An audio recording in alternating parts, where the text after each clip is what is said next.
Hai semua, dan selamat datang ke saluran ini.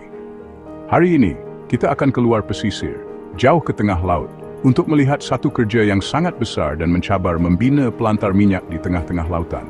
Saya pernah melihat kerja-kerja berat, tetapi kru pelantar minyak ini memang luar biasa. Kita sedang bercakap tentang operasi 24 jam, beratus-ratus kaki di atas air, dengan berjuta-juta paun keluli dan tenaga yang cukup untuk menjana sebuah bandar kecil. Teruskan menonton sementara kita rungkaikan langkah-langkah untuk memasang pelantar minyak di laut. Anda akan faham kenapa industri ini dipanggil industri angkat berat. Sebelum kepingan keluli pertama dimuatkan ke atas tongkang, kita kena cari lokasi yang sesuai untuk menggerudi. Percayalah, dasar laut bukanlah rata. Kita menggunakan sonar, tinjauan seismik, dan kepakaran geologi untuk mengenal pasti takungan minyak yang berpotensi. Fikirkan, pelantar ini menelan belanja berbilion dolar untuk dibina dan dikendalikan. Jadi kita kena pastikan ada minyak yang mencukupi di bawah sana. Sebaik sahaja mereka menemui lokasi yang sesuai, dasar laut perlu dianalisis untuk memastikan pelantar itu kukuh dan tidak tenggelam dalam lumpur. Semuanya tentang pengurusan risiko.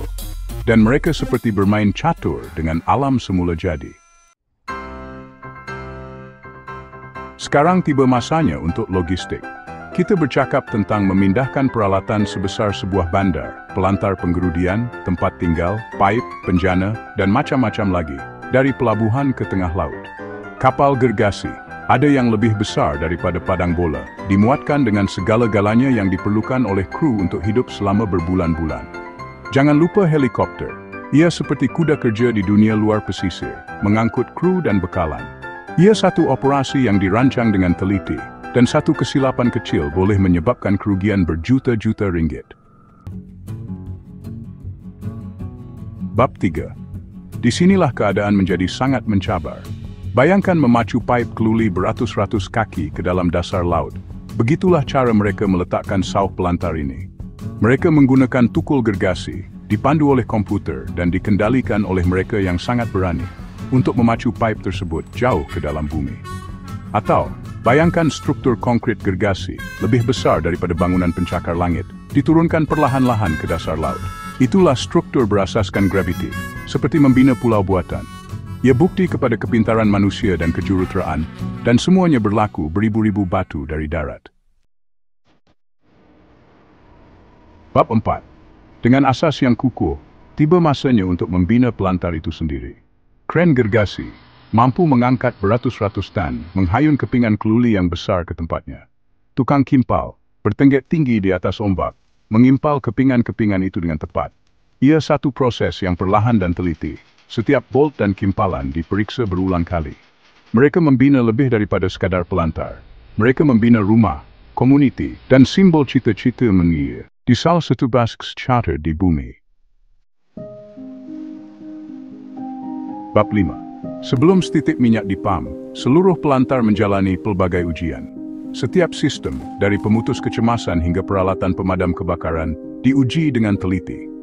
Nyawa bergantung pada sistem ini berfungsi dengan sempurna, dan kru ini tidak mengambil jalan pintas. Mereka menjalankan latihan, simulasi kecemasan, dan memastikan semua orang tahu apa yang perlu dilakukan ketika berada dalam tekanan. Kerana di sini, tiada ruang untuk kesilapan. Penutup. Jadi, itulah dia sekilas pandang ke dunia pembinaan pelantar minyak luar pesisir yang luar biasa.